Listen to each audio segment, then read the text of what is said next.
आपका, आप देख रहे हैं इंडिया सुपरफास्ट। मैं हूं आपके साथ अदिति मिश्रा। लोकसभा में महिलाओं के हक का आज सबसे बड़ा दिन है और आज इस खास चर्चा की शुरुआत बड़ी खबर के साथ। लोकसभा में गृह मंत्री अमित शाह ने अपना जवाब रखा।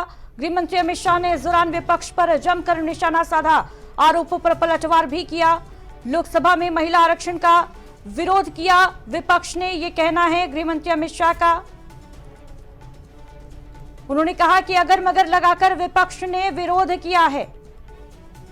परिसीमन के मुद्दे पर गृह मंत्री अमित शाह का बयान सामने आया। उन्होंने विपक्ष पर पलटवार किया। संविधान में परिसीमन का प्रावधान है, ये कहा गृह मंत्री अमित शाह ने।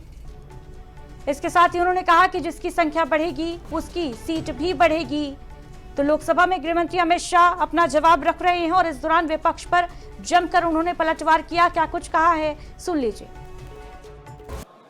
इस चर्चा को अगर बारीकी से कोई तो महिला आरक्षण के लिए जो संविधान संशोधन है, इसका किसी ने विरोध नहीं किया है। सबने बोलने के लिए तो बोला है कि हम महिला आरक्षण के पक्ष में है। ये संविधान संशोधन जो आया है उसका हम स्वागत करते हैं, मगर उसको बारीकी से देखें तो इंडी अलायंस के सभी सदस्यों ने अगर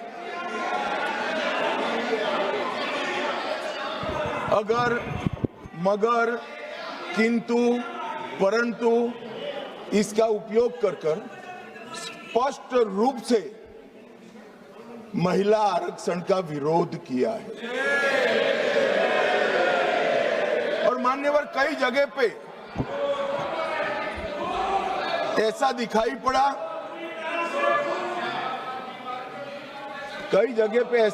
पड़ा, कि विरोध हमारे दृष्टिकोण की जगह हमारे इंप्लीमेंटेशन के तरीके पर है। परंतु मैं इस सदन के माध्यम से देश की जनता के सामने स्पष्ट करना चाहता हूं। तो देखिए, तीनों बिलों पर वोटिंग का जो काउंटडाउन है वो जारी है और इस बीच इसके साथ ही वार पलटवार का सिलसिला भी देखने को मिल रहा है।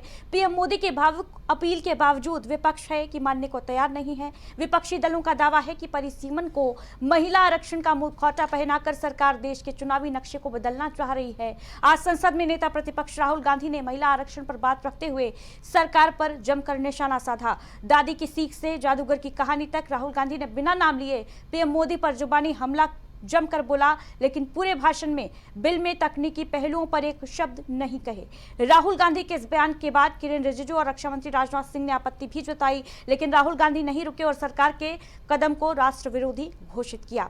जहां सरकार आधी आबादी को 33% आरक्षण के प्रण को अमली जामा पहनाने में जुटी है, वहीं समूचा विपक्ष एक सुर में इस पर आपत्ति जता रहा है।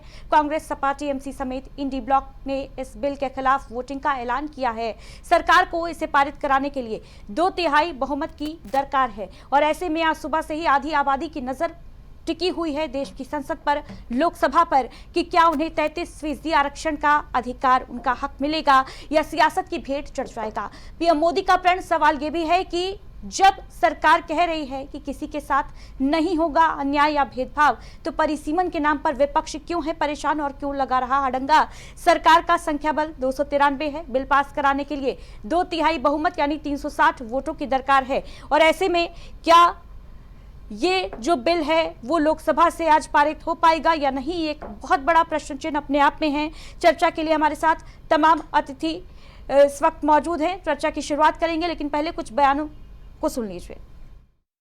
आज जिस तरीके से उनका भाषण रहा, सही बात है, जितनी बातें सभापति महोदय ने कही हैं ये सब सही हैं।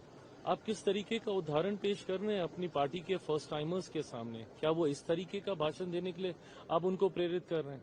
ऊपर गैलरी में बच्चे भी बैठे हैं, महिलाएं बैठी हैं, सब बैठी हैं। क्या लगेगा उनको, क्या समझेंगे कि नेता विपक्ष क्या बातें कर रहे हैं? मुझे लगता है कहीं ना कहीं उन्होंने अपने आप को आज के भाषण से एक हास्य का बात, उनके खुद के सांसद, ये कोई मजाक नहीं चल रहा ना सदन में। अगर आपको जोक्स ही क्रैक करने हैं, आपको फनी बातें करनी है, तो फिर आप स्टैंड अप कर लीजिए। Prime Minister and myself don't have that wife issue. So we don't get that input, but we have our mothers and our sisters. Yesterday, I was watching my sister achieve something that, in 5 minutes, achieve something that I have not been able to do in maybe 20 years of my political career, which was to make Mr. Amit Shah ji smile. There's something that I also need to practice and learn, and I was feeling very proud as an older brother as she was doing that, delivering the speech in a way that is different than mine, of course. मैं बिल्कुल अपने भाषण में भी यही बोल के हटी हूँ कि जिस तरीके का बिल लेके आए हैं, जो बिल में लिखा है वो बिल्कुल क्लियर है कि विमेन रिजर्वेशन के आड़ में डिलिमिटेशन करना चाहते हैं और सेंसस पूरी तरह से अमेंडमेंट लाके जो सेंसस जरूर जनगणना जरूरी होती थी एक डिलिमिटेशन के लिए, उसको हमेशा के लिए उड़ाना चाहते हैं ताकि मन धड़ंग से ये अपनी इस पार्लियामेंट का और इस देश का नक्शा बदलें.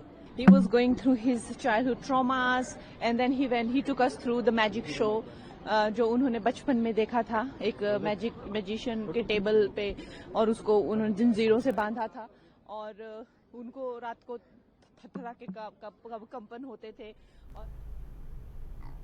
तो देखिए, चर्चा के लिए हमारे साथ तमाम अतिथि जुड़े हुए हैं. इस वक्त आपसे रूबरू करा देते हैं सबसे पहले अपने खास मेहमानों से.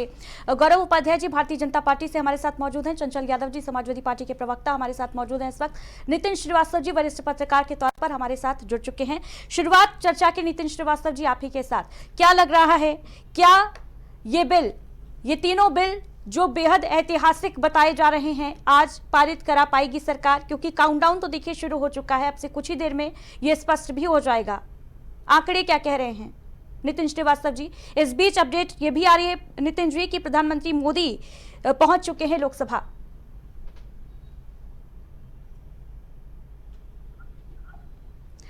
नितिन श्रीवास्तव जी आवाज नहीं आ रही है, अनम्यूट कर लीजिए. कर दी जाए. आपकी आवाज आ रही है? जी नितिन जी बात रखिए. देखिए, जी काफी महत्वपूर्ण बिल है और भारत के इतिहास के लिए और भारत के लिए काफी खासा दिन है आज का. सबसे पहली बात है कि जिस तरीके से महिला आरक्षण के मुद्दे को लेकर के तमाम राजनीतिक दल अपने अपने वादे करते आए थे, उसको देखते हुए बीजेपी ने ये एक बड़ा काउंटडाउन शुरू किया है विपक्षी दलों के लिए भी. एक और सबसे महत्वपूर्ण बात यह है कि अगर 33% आरक्षण लागू हो जाता है महिलाओं को, तो निश्चित रूप से एक बड़ी भागीदारी जो है वो भारत की न सिर्फ संसद में बल्कि राज्यों की विधानसभा में भी देखने को मिलेगी. और ये एक बहुत बड़ा मुद्दा है और मुझे लगता है कि आने वाले समय में बीजेपी के पक्ष के लिए और तमाम महिलाएं जो हैं वो एक तरीके से लाभान्वित होती दिखाई देंगी, उनके पक्ष में वोटिंग करती दिखाई देंगी. क्योंकि आमतौर पर ये मानना था, ये धारणा थी कि जो राजनीति है वो महिलाओं के लिए नहीं होती है. बहुत कम राजनीति के में जो है महिलाओं की भागीदारी होती है. जो पॉलिटिकल पार्टी से आती है वही महिलाएं आती है. और ऐसे में अगर इस तरह का आरक्षण वाला जो बिल लागू होता है, ठीक है नितिन श्रीवास्तव जी, यानी आपके बातों के मुताबिक ये मान लिया जाए कि अगर आज विपक्ष साथ में नहीं खड़ा होता है सत्ता पक्ष के और इसके खिलाफ जाकर वोटिंग करता है तो कहीं ना कहीं विपक्ष अपने पैरों पर कुल्हाड़ी मारने का काम करेगा. चंचल यादव जी पहली प्रतिक्रिया आपकी इस पर. देखिए, भारतीय जनता पार्टी के बारे में लोग जान चुके हैं, इनके नेताओं के बारे में जान चुके हैं. ये मुंह में राम बगल में छुरी वाले लोग हैं और इनकी सच्चाई किसी से छुपी नहीं है. अब आपने देखा होगा जिस तरीके से ये परिसीमन के नाम पे महिला बिल की बात कर रहे हैं और सच में कहीं पे निगाही कहीं पे निशाना वाले लोग हैं. मैं ये पूछना चाहता हूं कि 12 साल. यादव जी रोकना चाहूंगी आपको, सीधे रुक करते हैं लोकसभा का जहां वोटिंग शुरू हो चुकी है.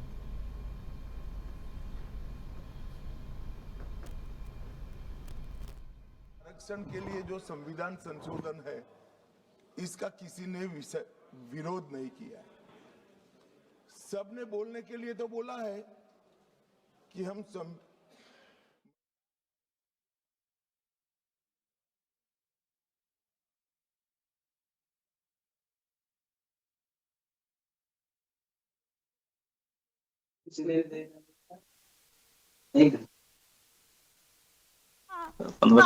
अहम बिल पर मतदान वोटिंग जो है 22 मिनट हो इसका गया। सिलसिला शुरू हो चुका है। तमाम सांसद सत्ता पक्ष के विपक्ष के इस वक्त सदन में मौजूद हैं। प्रधानमंत्री नरेंद्र मोदी भी लोकसभा पहुंच चुके हैं। वोटिंग का सिलसिला और ये वोटिंग ये तय करेगी कि देश की राजनीति में महिलाओं का, आधी आबादी का भविष्य क्या होगा। इस वक्त देश की जो महिलाएं हैं, जो आधी आबादी है, उन सभी की निगाहें टिकी हुई हैं इस कार्यवाही पर, वोटिंग पर खास तौर से। और देखना यह भी अहम होगा कि महिलाओं के जो 33% आरक्षण का अधिकार है उसके फेवर में कितने वोट पड़ते हैं और विपक्ष में कितने वोट पड़ते हैं। क्या महिलाओं के जो मुद्दे हैं उस पर राजनीति, सियासत, जो जुबानी तौर पर विपक्ष दावे कर रहा था कि वो इसके फेवर में वोट नहीं करेगा परिसीमन की आड़ में, क्योंकि ये कानून लाने की कोशिश की जा रही है, क्या परिसीमन पर छिड़ी सियासी जंग का भेंट ये विधेयक जो है वो चढ़ता नजर आएगा या फिर एकजुटता नजर आएगी। जैसा कि 2023 में जब नारी शक्ति वंदन अभिनंदन अधिनियम लेकर आई थी सरकार, तो विपक्ष ने बेहद खुले दिल से स्वागत किया था, अभिनंदन किया था और बहुमत के साथ जो वोट थे वो मिले थे। क्या वो इतिहास वो एक बार फिर से रिपीट होगा? इस बिल के फेवर में वोट डालेगा विपक्ष, कितने वोट विरोध में पड़ेंगे और साथ ही साथ बाकी दो बिलों पर भी सभी की नजर है। आज महिलाओं के हक का, अधिकार का, लोकतंत्र में उनकी भागीदारी का सबसे बड़ा दिन, सबसे खास पल अब से कुछ ही देर में देखिए ये स्पष्ट हो जाएगा। तस्वीरें सीधी लोकसभा से आपको दिखा रहे हैं। 540 सांसद लोकसभा के इस वक्त और 360 यानी 2/3 बहुमत की आवश्यकता है, जरूरत है, दरकार है सरकार को इस बिल को पास कराने के लिए, पारित कराने के लिए। लेकिन अगर सत्ता पक्ष के सांसदों की बात की जाए तो 293 ही हैं। ऐसे में विपक्ष के सांसदों का वोट बेहद जरूरी हो जाता है सरकार के लिए। सुनते हैं क्या कुछ चल रहा है। प्रक्रिया के बारे में बताएंगे।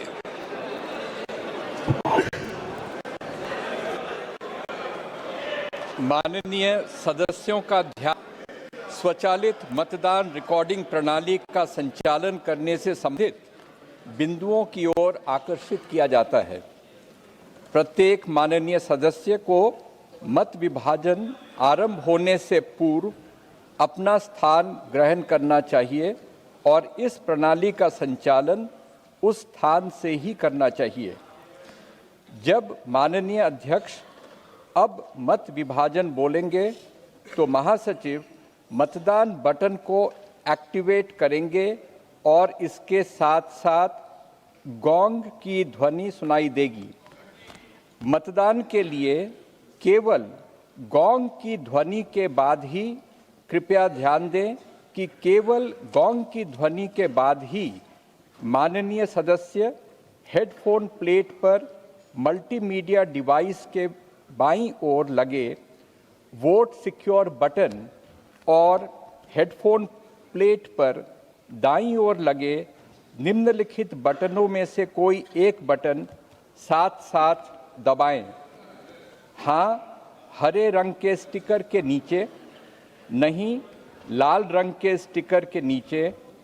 मतदान में भाग नहीं लेना, पीले रंग के स्टिकर के नीचे। गोंग ध्वनि दूसरी बार सुनाई देने तक दोनों बटनों को दबाए रखना अनिवार्य है।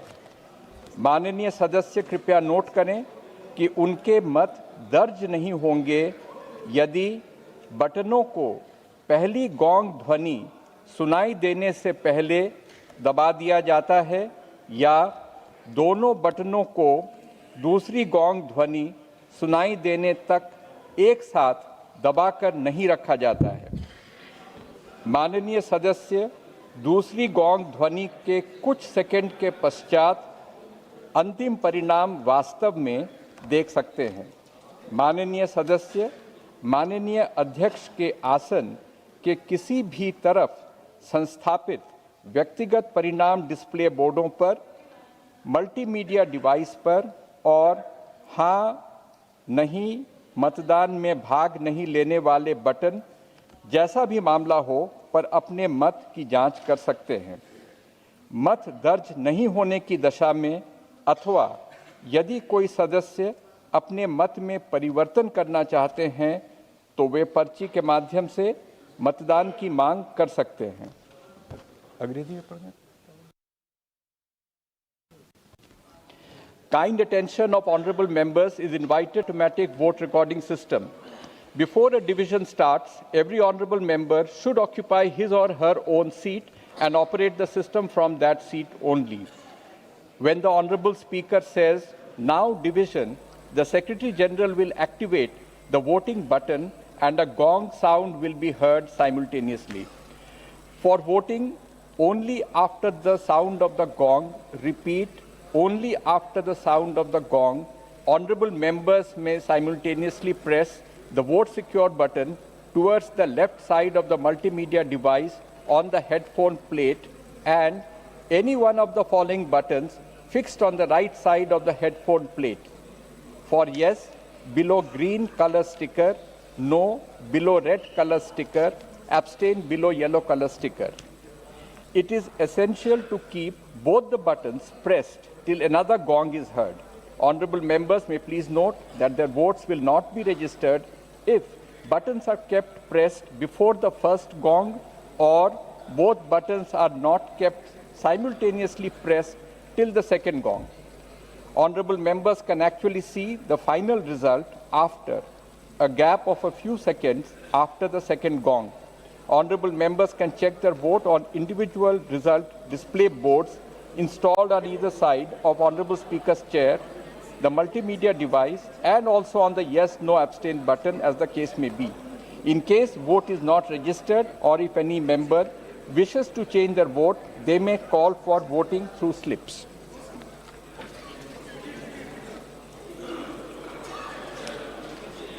अब मत विभाजन।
चल रही है जहां पे देखिए फेवर में 278 वोट पड़े हैं जबकि 211 सांसदों ने विपक्ष में वोट डाले हैं और ये तय करता है, बताता है कि देखिए पास नहीं हो पाया है बिल। 360 की आवश्यकता थी वोटों की, लेकिन 278 वोट ही मिल पाए हैं, यानी बिल को पारित कराने के लिए 2/3 बहुमत जिसकी आवश्यकता थी, जिस विशेष बहुमत की आवश्यकता थी आज, वो नहीं मिल पाया है। और जैसे कि कयास लगाए जा रहे थे, विपक्षी सांसद पहले ही पुरजोर विरोध कर रहे थे कि हम परिसीमन की वजह से इसके फेवर में वोट नहीं देंगे, और वो सही साबित हुआ। देखिए 278 वोट, और कहीं ना कहीं जो महिलाओं को उम्मीद थी उस पर पानी फिरता हुआ नजर आ रहा है।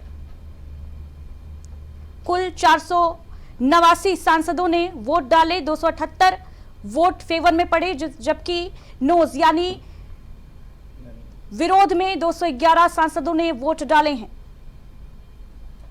तो महिला आरक्षण बिल पर वोटिंग और बिल पास नहीं हो पाया लोकसभा से।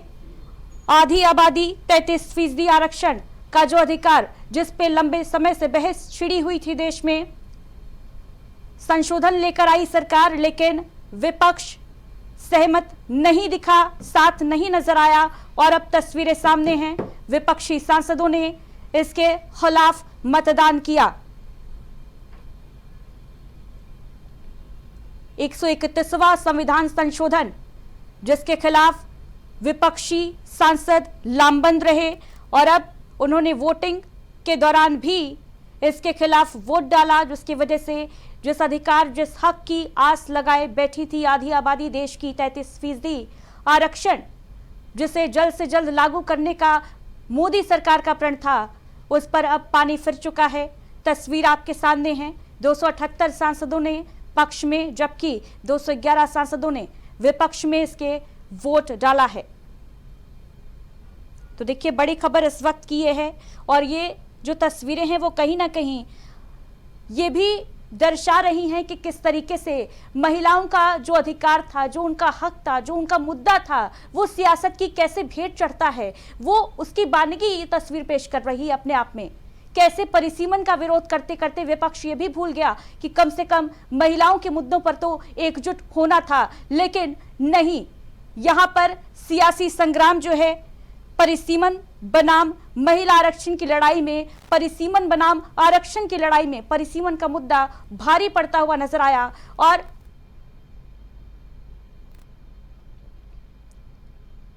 और अभी देखिए, कुछ भी कहना बहुत मुश्किल है। वोटिंग अभी चल रही है, लेकिन तस्वीरें जो हैं वो कहीं ना कहीं यही दर्शा रही हैं कि पेंच जो है फंस चुका है विरोध का। परिसीमन का पेंच जो है वो यहां पर फंसता नजर आ रहा है। तस्वीरें सीधी लोकसभा से आपको दिखा रहे हैं। आज का दिन, जिसे ऐतिहासिक दिन माना जा रहा है, देश की जो महिला शक्ति है, देश की जो नारी शक्ति है, नारी वंदन अभिनंदन अधिनियम 2023 का जो सरकार लेकर आई थी, उसमें संशोधन करने का जो प्रण लिया था मोदी सरकार ने, जो मंशा थी, जिसके लिए प्रधानमंत्री नरेंद्र मोदी ने बेहद भावुक तरीके से विपक्षी सांसदों से लगातार अपील भी की। उन्होंने अपना वीडियो संदेश जारी किया, ब्लॉग लिखा, तमाम पोस्ट किए।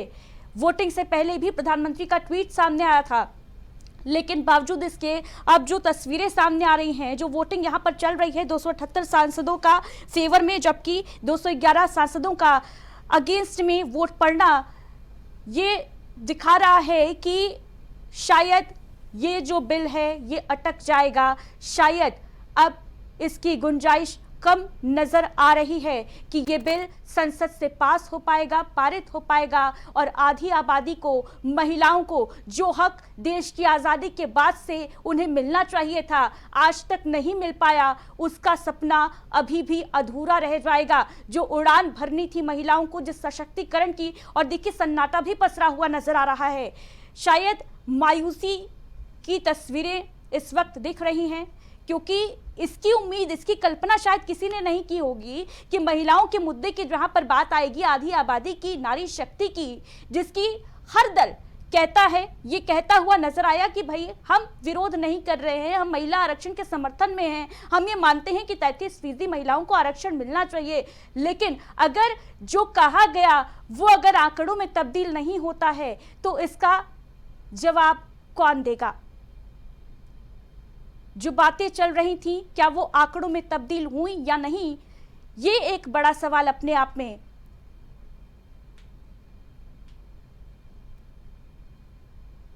तो आपको लोकसभा से सीधी तस्वीरें इस वक्त दिखा रहे हैं।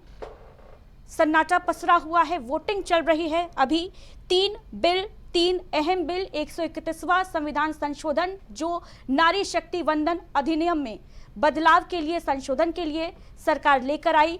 कुल 489 सांसदों ने वोट डाले, जिनमें से 278 सांसदों ने इसके पक्ष में, जबकि 211 सांसदों ने अगेंस्ट में, विरोध में मतदान किया। इसके अलावा परिसीमन के लिए सरकार का विधेयक, लेकिन देखिए पेंच फंसता हुआ नजर आ रहा है। इस वक्त सन्नाटा संसद में भी पसरा हुआ है, और चिंता की लकीरें भी साफ नजर आ रही हैं सत्ता पक्ष के सांसदों के चेहरे पर भी, क्योंकि जो उत्साह था वो कहीं ना कहीं अब नजर नहीं आ रहा है। देश की आधी आबादी की नजर जो है वो इस वक्त इन तस्वीरों पर ही टिकी हुई है। और देखिए, वोटिंग जारी है, लेकिन इस बीच हमारे साथ अतिथि जुड़े हुए हैं, उनसे भी बातचीत कर लेते हैं। चंचल यादव जी, शुरुआत आप ही के साथ इसकी करना चाहूंगी मैं, क्योंकि देखिए पहले तो यही कहा जा रहा था सभी दलों के द्वारा कि हम महिला आरक्षण के विरोधी नहीं हैं, महिला आरक्षण के फेवर में ही हैं। हम चाहते हैं महिलाओं को 33% आरक्षण मिले, आधी आबादी को उसका अधिकार मिले, लेकिन ये आंकड़े तो कुछ और कह रहे हैं। मैंने देखिए अपने प्रायर बयान में ही स्पष्ट कह दिया कि मुंह में राम बगल में छुरी वाले लोग हैं। अगर ये महिला बिल पास कराना चाहिए था इनको, तो सबसे पहले सर्वदलीय मीटिंग बुलाते, सबको विश्वास में लेते। कौन विरोध में है आप बताओ? जिनकी जो शंकाएं हैं, आप यहाँ वोटिंग कराने के लिए आप आगे बिल लेकर के अचानक से 2 अप्रैल तक, अभी आपने देखा होगा कि जिस तरीके से बजट सत्र के 2 चरणों में जो हमारा जो है सदन चला है, उसके बाद आप अचानक से बिल लेके आए हो। कम से कम विपक्ष को विश्वास में लेते। इतना बड़ा मुद्दा था ये, विपक्ष पूरा तैयार पड़ा है, लेकिन भारतीय जनता पार्टी की मंशा ही नहीं है कि महिला को जो है आरक्षण मिले महिलाओं को। ये खुद इनकी मंशा खराब। अगर इनके बैकग्राउंड में जाओगे, जिनकी मदर संस्था आरएसएस है, कितना महिलाओं का सम्मान करती है, कितना महिलाओं को जो अपने यहाँ रखा हुआ है इन्होंने, कितना महिलाओं के प्रति इनकी जो है किस तरीके से इनका बिहेवियर होता है, वो किसी से छुपा नहीं है। ये वो लोग हैं जो महात्मा गांधी जी का भी जन्मदिन मनाते हैं और गोडसे का भी जन्मदिन मनाते हैं। तो ये 2 विचारधाराएं एक साथ नहीं चल सकती हैं। मैडम मेरी बात है 10 सेकंड में। जैसे अब सोचो, मैं ये कहना चाह रहा हूं कि ये बीजेपी कभी नहीं चाहती कि महिला आरक्षण बिल लागू हो सही तरीका। अगर चाहते तो पहले सर्वदलीय मीटिंग बुलाते और सबको विश्वास में लेते, जो उसमें खामियां थी उस पर डिस्कशन करते, सबको विश्वास में लेके आगे बढ़ते। आज हर कोई खड़ा होता आपके साथ में, लेकिन आपकी तो मनसा ही नहीं है। आप तो, मैंने कहा ना कि ये मुंह में राम बगल में छुरी वाले लोग हैं, ये कहीं पे निगाहें कहीं पे निशाना वाले लोग हैं। यादव जी, लेकिन जब साल 2023 में अधिनियम लेकर आई थी सरकार, तब तो किसी ने हल्ला नहीं किया था कि आपने विपक्ष को अपने बातचीत नहीं की, विपक्ष के साथ आपने विपक्ष को कॉन्फिडेंस में नहीं लिया, तो फिर आज ये क्यों? मैं बता रहा हूं, बहुत सही आपने सवाल किया। अगर ये सरकार की मंशा साफ होती तो महिला आरक्षण जो है जब 2023 में लेके आए थे, 2024 में ही लागू कर देते। 543 में अगर 33% महिलाओं को अगर अधिकार मिल जाता तो फिर क्या दिक्कत होती? पूरा विपक्ष आपके साथ खड़ा था, सब लोग आपके साथ खड़े थे। लेकिन आपकी जो मंशा है, इस महिला बिल के आड़ में परिसीमन वाला जो खेल करना चाहते हो आप, ये जो बेईमानी है, वो बेईमानी आज सरकार की जनता के सामने आ चुकी है। पूरे देश की जनता ने देख लिया कि किस तरीके बीजेपी के लोगों ने आड़ में। यादव जी, भले ही विपक्ष अब ये ताल ठोके दावे करे कि भाई बेईमानी हो रही थी, हमने रोक लिया है, लेकिन देश की आधी आबादी को, देश की महिलाओं को क्या जवाब देगा? बहुत बेहतरीन सवाल। मैं मैडम 10 सेकंड और आपसे लूंगा, मैं पूरी बातों को क्लियर कर देता हूं।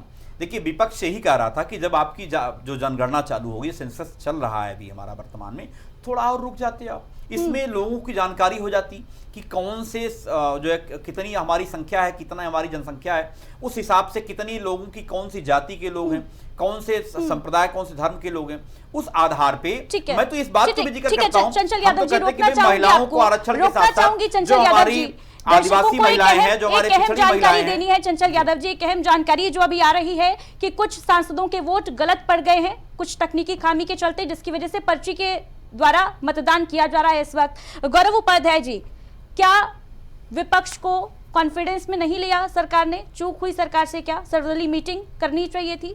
देखिए, सबसे बड़ी बात तो ये, विपक्ष जो है वो बिल्कुल ही विपक्ष है। वो हर चीज में विरोध ढूंढता है, विरोध करता है, अगर मगर करके हर चीज जो उनकी डगर है उस पर डगमगाते रहते हैं, चाहे सरकार कुछ भी अच्छा करे। मैं एक उदाहरण देना चाहता हूँ कि जैसे रामायण के कालखंड में जो है, जब ऋषि मुनि देश और समाज के लिए कुछ अच्छा यज्ञ हवन करते थे और अच्छे कार्य करते थे, तो कुछ दानव दैत्य आके जो है उसमें अड़ंगा डाल देते थे। तो विपक्ष वही है। अब भाई ऐसा कालखंड चल रहा है जिसमें दैव और दानव सब एक ही साथ रह रहे हैं। तो सबसे बड़ी बात तो जो है आपको ये बता दें कि भारतीय जनता पार्टी ने पहली बार कोई प्रयास नहीं किया कि हम महिलाओं के उत्थान के लिए कुछ कर सकें। हमारी सरकार जब से आई है तब से हमने महिलाओं के लिए जितना काम किया उतना आजादी के बाद से आज तक किसी सरकार ने किया ही नहीं। मैं कोई योजनाएं गिना देना चाहता हूं, जिसमें बेटी बचाओ बेटी पढ़ाओ, सुकन्या समृद्धि योजना, मिशन शक्ति के अंदर संबल समर्थ, प्रधानमंत्री वंदना योजना, प्रधानमंत्री उज्ज्वला योजना, प्रधानमंत्री मातृ वंदना योजना, लखपति दीदी, प्रधानमंत्री मुद्रा योजना। गौरव उपाध्याय जी, योजनाएं सबको पता है, इम्प्लीमेंट कैसे होती है, कितनी होती है वो भी पता है, लेकिन गौरव उपाध्याय जी, मेरा का और ठीक है, संशोधन लौटते करने हैं वाले वापस कार्यवाही में। विधेयक पर विचार किए जाए। शुद्धि के अद्यतन मत विभाजन इस प्रकार है। हाँ 298 298, ना 230 230। प्रस्ताव संविधान के अनुच्छेद 368 के उपबंधों के अनुसार सभा की कुल सदस्य संख्या के बहुमत द्वारा तथा सभा के उपस्थित और मत देने वाले सदस्यों के कम से कम 2/3 बहुमत द्वारा पारित नहीं हुआ। अब इस संविधान संशोधन पर विधेयक पर आगे की कार्रवाई करना संभव नहीं है। अतः संघ राज्य क्षेत्र विधि संशोधन विधेयक 2026 तथा परिसीमन विधेयक 2026 के संबंध में आगे की कार्रवाई पर निर्णय लेना है।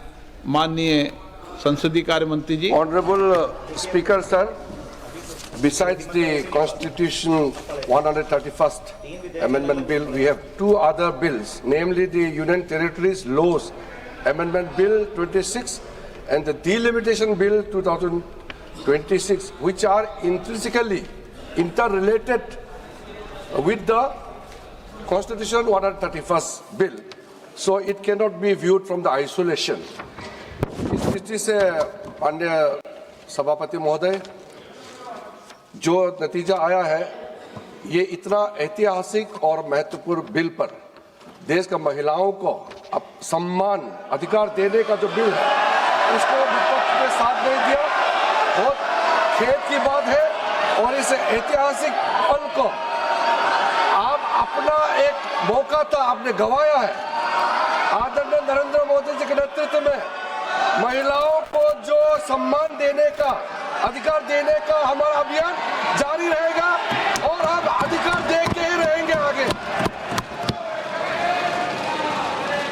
अब सभा की कार्रवाई आगे दो शेष जो बिल्स है उसको आगे नहीं बढ़ाने का मैं अनुरोध करता हूं। सभा की कार्रवाई कल दिनांक 18 अप्रैल 2026 को प्रातः 11 बजे तक के लिए स्थगित की जाती है।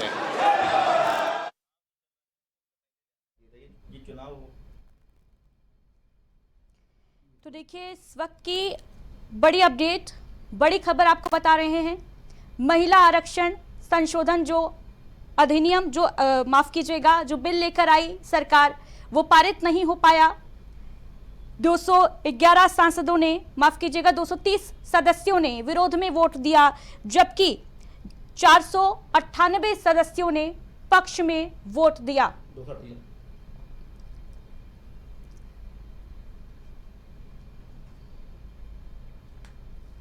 तो 131वां संविधान संशोधन बिल वोटिंग उस पर हो गई। लोकसभा की कार्यवाही स्थगित कर दी गई कल सुबह 11 बजे तक के लिए। लेकिन एक बड़ी खबर और एक बड़ी अपडेट आपको बता रहे हैं। महिलाओं के हक का जो सबसे बड़ा फैसला होना था, वो कहीं ना कहीं सियासत की भेंट अब चढ़ चुका है।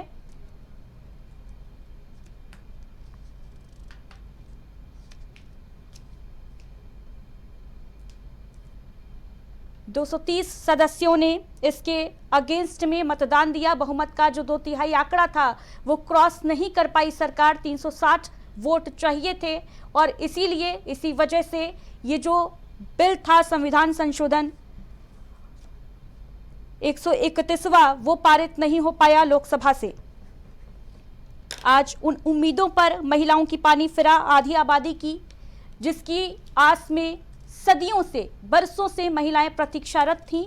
ये माना जा रहा था कि हो सकता है अब ये बिल जल्द लागू, कानून बनकर सामने आए और जल्द लागू होगा। 2029 में सरकार का प्रण था, इच्छा शक्ति थी, मोदी सरकार का संकल्प था कि 2029 में इसे लागू कराएंगे, लेकिन उस पर पानी फिर गया। परिसीमन को आगे करके विपक्षी सांसदों ने वोट नहीं किया और यही वजह रही कि बिल सियासत की भेंट चढ़ गया और साथ ही साथ महिलाओं के सपने, उनके अरमानों पर भी कहीं ना कहीं पानी फिर गया। वरिष्ठ पत्रकार नितिन जी हमारे साथ जुड़े हुए हैं क्या? नितिन जी, सबसे पहले आपका कमेंट इस पर लेना चाहूंगी मैं। इसकी तो शायद कल्पना नहीं की गई थी कि 230 सांसद विरोध में वोट डालेंगे। नितिन श्रीवास्तव जी, क्या ये केवल सत्ता पक्ष और विपक्ष की लड़ाई के तौर पर देखा जाए, या फिर जो पैट्रियार्कल माइंडसेट है, जो पितृसत्तात्मक सोच है, उसका कीड़ा भी यहाँ पर नजर आ रहा है? मुझे लगता है कि आपके जो दोनों प्रश्न हैं, उनके दोनों पहलुओं को इसमें ध्यान में रखा गया है। सबसे बड़ी बात यह है कि बिल कोई पहली बार नहीं पेश किया गया। राजीव गांधी जब प्रधानमंत्री थे तब भी बिल पेश किया गया, नरसिम्हा राव के समय, एच.डी. देवेगौड़ा के समय भी। तो तमाम आपने देखा होगा कि इस तरह का जो वोटिंग के समय जब आता है बात, पॉलिटिकल पार्टी के लोग सब कहते हैं कि महिलाओं को जो है आगे आना चाहिए, महिलाओं को जो है आरक्षण मिलना चाहिए, महिलाओं को जो है देश का जो है नेतृत्व करना चाहिए, महिलाएं हर वर्ग में आगे आई। लेकिन जब एकजुटता की बात आती है तो जाहिर सी बात है, आपने विरोधाभास देखा किस तरीके से, कितना ऐतिहासिक क्षण था। पूरी दुनिया की निगाहें भारत के ऊपर टिकी थी और माना जा रहा था कि हो सकता है कि ये बिल अगर पास हो जाता तो भारत के इतिहास के लिए, महिलाओं के लिए और एक सुनहरे भविष्य के लिए ये ऐतिहासिक दिन होता। लेकिन हो सकता है कि राजनीतिक जो है वो कहीं ना कहीं पॉलिटिकल स्ट्रेटेजी न काम आई हो नरेंद्र मोदी की। हालांकि उन्होंने सभी जो विपक्षी दल थे, खासतौर पर जो तीसरी सबसे बड़ी पार्टी है समाजवादी पार्टी, उसके मुखिया की तारीफ करके उन्होंने समा बांधने की कोशिश जरूर करी। लेकिन जिस तरीके से विरोध में वोटिंग हुई है उससे देख करके लगता है कि कहीं ना कहीं बीजेपी की, एनडीए सरकार की कहीं ना कहीं जो रणनीति है उसमें कहीं ना कहीं कमी देखने को मिली है। फिलहाल जो 2/3 का बहुमत चाहिए था वो नहीं मिल सका है इस महिला आरक्षण बिल को, और अब पूरी तरीके से बिल जो है धराशायी होकर के धमाम हो चुका है। हालांकि अब जब संसद के भीतर गृह मंत्री अमित शाह ने कह दिया है कि वो महिला आरक्षण को जो है वो लाभान्वित करके दिखाएंगे और उनको आरक्षण मिल के रहेगा, तो देखना होगा कि आने वाले समय में उनका क्या प्लान रहता है, किस तरीके से वो अपनी सीटों में इजाफा कर पाते हैं और कैसे आने वाले समय में इस मुद्दे को लेकर के विपक्ष को घेरते हैं। बिल्कुल बड़ी बात आप कह रहे हैं कि कैसे इस मुद्दे को लेकर विपक्ष को घेरते हैं नितिन श्रीवास्तव जी, क्योंकि कहीं ना कहीं आज वो जो आधी आबादी जो महिलाएं हैं उनके सपनों पर पानी जरूर फिर गया है। जो उनको उम्मीद थी आज के दिन से, आज की ऐतिहासिक दिन से, कि उनके हक की जो बात है वो आज सदन में रखी जाएगी, और इसकी कल्पना तो किसी ने नहीं की होगी। भले ही विपक्ष विरोध कर रहा हो परिसीमन का, लेकिन महिला आरक्षण के मुद्दे पर विपक्ष फेवर में वोट डालेगा, यही हम मान के चल रहे थे। लेकिन आंकड़े कुछ और कह रहे हैं। गौरव जी, क्या सरकार की जो कमियां थी, कॉन्फिडेंस में नहीं लेना विपक्ष को, इसका खामियाजा भुगतना पड़ रहा है महिलाओं को? अब देखिए क्या होता है कि जब चीज़ें अच्छी हो जाती हैं तो शाबाशी नहीं मिलती, लेकिन अगर चीज़ें खराब हो जाती हैं तो सवाल का जवाब देना बनता है, और हक भी है भाई, सवाल तो आप पूछेंगे। देखिए सबसे बड़ी बात यह है कि भारतीय जनता पार्टी ने जो जो प्रण लिया है उन प्रणों को पूरा किया है।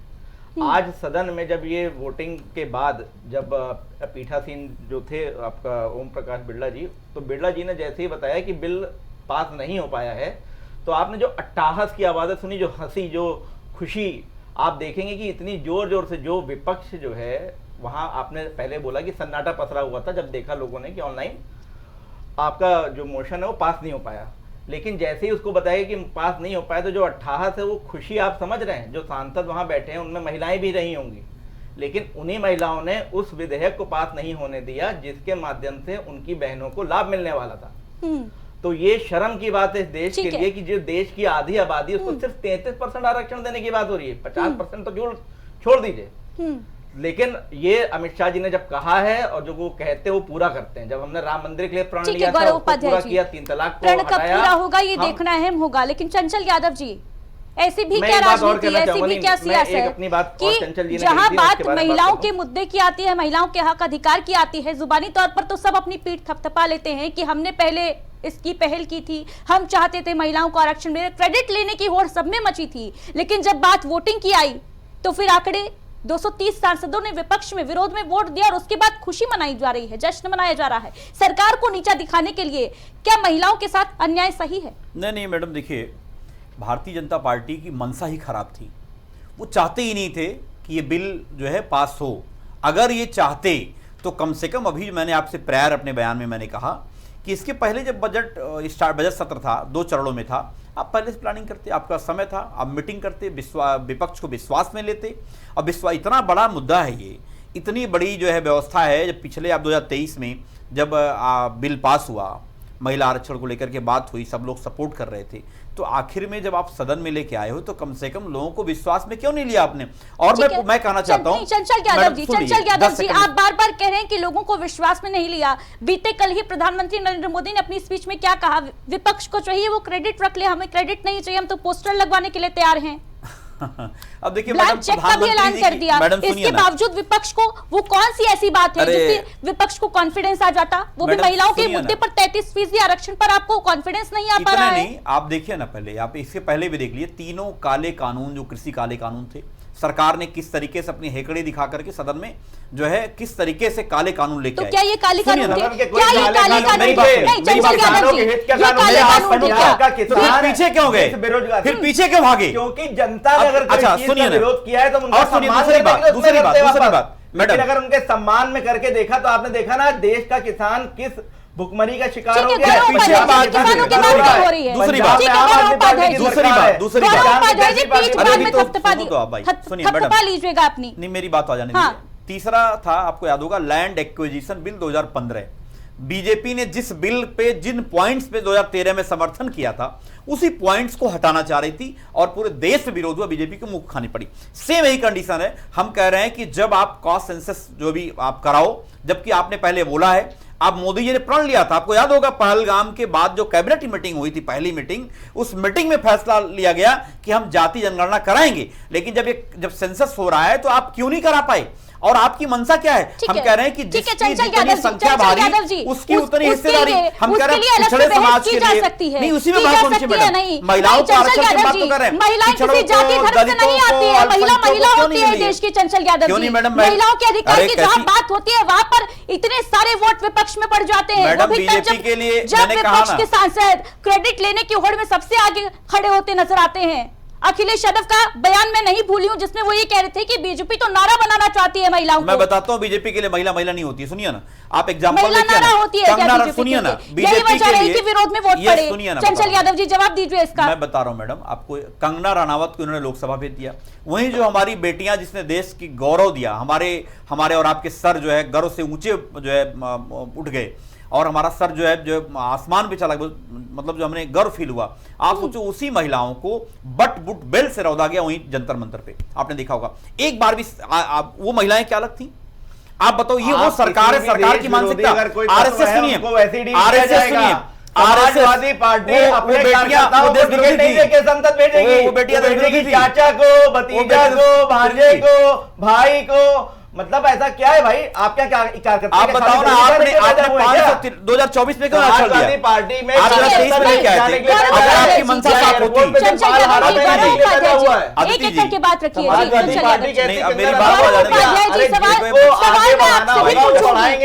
दिखेगा। अरे भाई गौरव उपाध्याय जी, सरकार को पहले से ही पता था कि 293 ही हमारे पास लोगों की संख्या है, उसके बावजूद विपक्ष में कॉन्फिडेंस लेना उचित क्यों नहीं समझा? क्या ये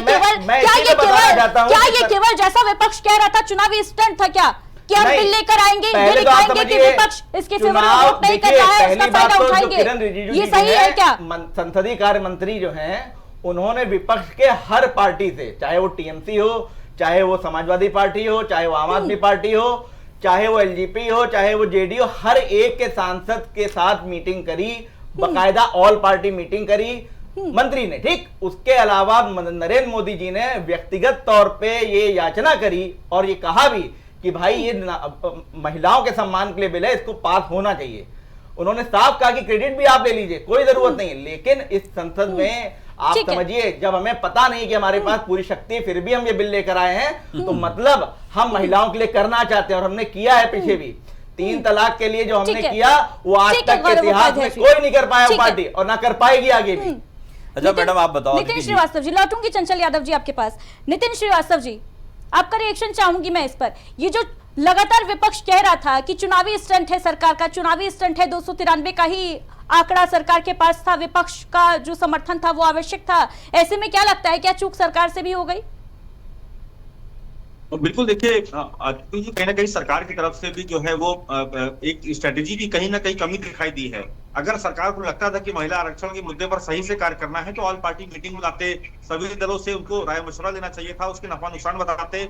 और जिस तरीके से अमित शाह ने कहा गृह मंत्री के तौर पर संसद के भीतर कि जो विपक्ष है वो सीए का विरोध किया, एनआरसी का विरोध किया, ट्रिपल तलाक का विरोध किया, राम मंदिर का विरोध किया, तो मुझे लगता है कि इससे भी कहीं ना कहीं विपक्ष जो है वो चिढ़ा, क्योंकि तमाम लोगों ने, आपने देखा होगा कि संसद के भीतर वो चाहते थे कि महिला आरक्षण का जो बिल है वो लागू हो, महिलाओं को आरक्षण मिलना चाहिए, महिलाएं आगे आनी चाहिए। लेकिन जिस तरीके से एक बयानबाजी होती है, एक कूटनीति होती है, उसमें कहीं ना कहीं बीजेपी फेल होती दिखाई दी है। और यही मुझे लग रहा है कि एक ठीक है नितिन श्रीवास्तव जी, लेकिन क्या इसका एक पहलू ये भी नहीं माना जाना चाहिए नितिन श्रीवास्तव जी कि जब 2023 में सरकार बिल लेकर आई थी नारी शक्ति वंदन अधिनियम, उसका सभी ने खुले दिल से स्वागत किया था, क्या ये नहीं लगता कि सरकार को इस बात का अंदेशा नहीं था, आभास नहीं था कि महिला सशक्तिकरण की तरफ जो कदम उठा रही है सरकार, जो इतनी बड़ी पहल कर रही है, उसके विरोध में भी विपक्ष सियासत गरमाएगा, चमकाएगा? देखिए, सबसे बड़ी बात यह थी कि 2023 की जो एक बीजेपी की छवि थी और जो बीजेपी का जो प्रचंड बहुमत था, एनडीए का प्रचंड बहुमत था, वो 2024 के बाद से कमजोर हुआ है। और मुझे लगता है कि जो एक 2024 में देश की जनता ने दिया था, उसका भी कहीं ना कहीं असर इस बिल में देखने को मिला है। ये था केंद्र सरकार का बिल प्रेजेंट करने के समय उस तरह का जो है वो प्रेजेंटेशन नहीं कर पाई बीजेपी की एनडीए सरकार, और यही वजह है कि जो एक 2/3 बहुमत चाहिए था, वो 2/3 बहुमत जो है वो हासिल नहीं हो पाया। लिहाजा जो है संसद के भीतर जो है महिला आरक्षण का जो बिल था वो गिर चुका है। तो अब जाहिर सी बात है कि बीजेपी को नए सिरे से नई रणनीति के तहत काम करना होगा। हो सकता है कि आने वाले समय में महिलाओं का मुद्दा ये अन्य राज्यों में कारगर साबित हो, लेकिन फिलहाल की स्थिति ये है कि जिस रणनीति के तहत बीजेपी इस बिल को लेकर के आगे आई थी, ये जो आज वोटिंग हुई है तो यही इंडिकेट कर रही है, इशारा कर रही है ना नितिन जी, कि दरअसल हमारे देश के जो नीति निर्माता है, जो सांसद है, वो खुद नहीं चाहते हैं कि महिलाएं वहां पर शामिल हों, महिलाओं की संख्या बढ़े। बिल्कुल, देखिए महिलाओं की संख्या को लेकर के लगातार प्रयासरत था। तमाम पार्टी की जो महिला सांसद थी वो वहां मौजूद थी। अभी आपने देखा होगा कि कई राज्यों के विधानसभा चुनाव हो चुके हैं, कहीं की वोटिंग चल रही है, तो ऐसे मुद्दे में जो पॉलिटिकल पार्टी उन पर सबकी निगाहें थी कि आखिरकार महिलाओं के मुद्दे को लेकर के क्या सोच रखते हैं राजनीतिक दल। लेकिन अब ऐसी स्थिति आ चुकी है कि 200 से ज्यादा जो है संख्या में जो वोट है वो नेगेटिव पड़े हैं, यानी कि विरोध में वोट पड़े हैं। और सरकार को चाहिए था कि 2/3 का बहुमत तब जाकर के ये बिल पास हो पाता। तो ऐसी स्थिति में बीजेपी को, एनडीए को और मोदी सरकार को नए सिरे से सोचना होगा, ताकि आने वाले समय में महिलाओं को न सिर्फ आरक्षण मिल सके, बल्कि महिलाएं कैसे अन्य क्षेत्रों में भागीदारी हासिल करें, इसको लेकर के भी एक नई बहस छिड़ चुकी है। बिल्कुल हैरानी की बात है बहुत नितिन जी कि 293 सरकार के पास आंकड़ा था और केवल 5 एक्स्ट्रा वोट पड़े, यानी 5 विपक्षी सांसदों ने वोट डाले इसके फेवर में। चंचल यादव जी, 15 मिनट मीटिंग तो किरण रिजिजू ने अखिलेश यादव से भी की थी, तो फिर कौन से ऐसे तकनीकी पहलू थे? क्योंकि राहुल गांधी ने अपना लंबा चौड़ा भाषण दिया, आज बयान दिया, लेकिन कहीं भी उन्होंने तकनीकी खामी बिल की नहीं गिनाई। नहीं, बहुत सारी खामियां थी। आप एक बात और समझिए, मैं कह रहा हूं अगर सरकार की खामियां आप गिनवा सकते हैं क्या? मैं बता रहा हूं मैडम, सुनिए ना, अगर सरकार की मंशा साफ होती तो सबसे पहले मैंने बताया सर्वदलीय मीटिंग बुलाते, सबको विश्वास में लेते। दूसरी बात, अगर मंशा साफ हो, 2023 में जब अधिनियम लेके आए थे ये, तो 2024 में लोकसभा चुनाव में जारी कर लेते। हर कोई नहीं किया था। जब पास हुआ था उसमें साफ लिखा गया था कि परिसीमन के बाद ये लागू होगा। बहुत सही सवाल, आप लोग पढ़ते क्यों नहीं भाई? सुनिए, मैं बता रहा हूं, मैडम बहुत अच्छा सवाल, विधेयक पढ़िए, सुनिए ना, अरे भाई संशोधन के अंदर साफ लिखा है भाई। सुनिए, जवाब दे रहा हूं, बहुत अच्छा सवाल किया मैडम, मेरी बात सुन लीजिएगा। ठीक है, जल्दी से जवाब दीजिए, सुनिए ना, बस केवल एक लाइन उसमें केवल संशोधन करना था कि हम जो 2023 में हमने बिल लेके आए हैं उसमें केवल एक लाइन हटाना था कि हम परसिमन का ध्यान, परसिमन को इस बिल से हटाते हैं। अरे मेरे भाई, हटा सकते थे, बिल नहीं सुनिए, अरे पढ़िए ना, पढ़िए, केवल सिंपल सी केवल एक लाइन हटानी दिया जा रहा है कि 2023 में जो महिला बिल आया था, लूट रहे थे ये कहकर कि हम तो भाई इसके समर्थक हैं, हम चाहते हैं कि महिलाओं को आरक्षण मिले, लेकिन आंकड़े इस बात की बानगी गवाही दे रहे हैं कि कितने समर्थक महिलाओं के और कितने लोग, कितने सांसद, नीति निर्माता ये चाहते हैं कि महिलाएं आगे आए, देश की संसद में उनकी आवाज जो है वो बुलंद हो, ये स्पष्ट है। फिलहाल हमारे साथ चर्चा में जुड़ने के लिए आप सभी का बहुत बहुत शुक्रिया। एक लाइन में बोलना चाहूंगा, राहुल गांधी ने इस बिल के लिए संसद में खड़े होकर एक शब्द का इस्तेमाल किया है। उन्होंने इस बिल के लिए कहा कि वो एक एंटी नेशनल बिल है। अब आप इसी से समझ लीजिए कि विपक्ष की सोच एंटी नेशनल बिल क्यों है, मैं बताता हूं। नहीं, गलत बात। ठीक है, ठीक है, ठीक है गौरव उपाध्याय जी, नहीं समय की कमी है। चंचल यादव जी, गौरव उपाध्याय जी, बहुत बहुत शुक्रिया। ठीक है, तो देखिए लोकसभा में महिला आरक्षण बिल जो सरकार लेकर आई, जो प्रण था मोदी सरकार का, उस पर पानी फिर गया। आज लोकसभा में जब वोटिंग हुई तो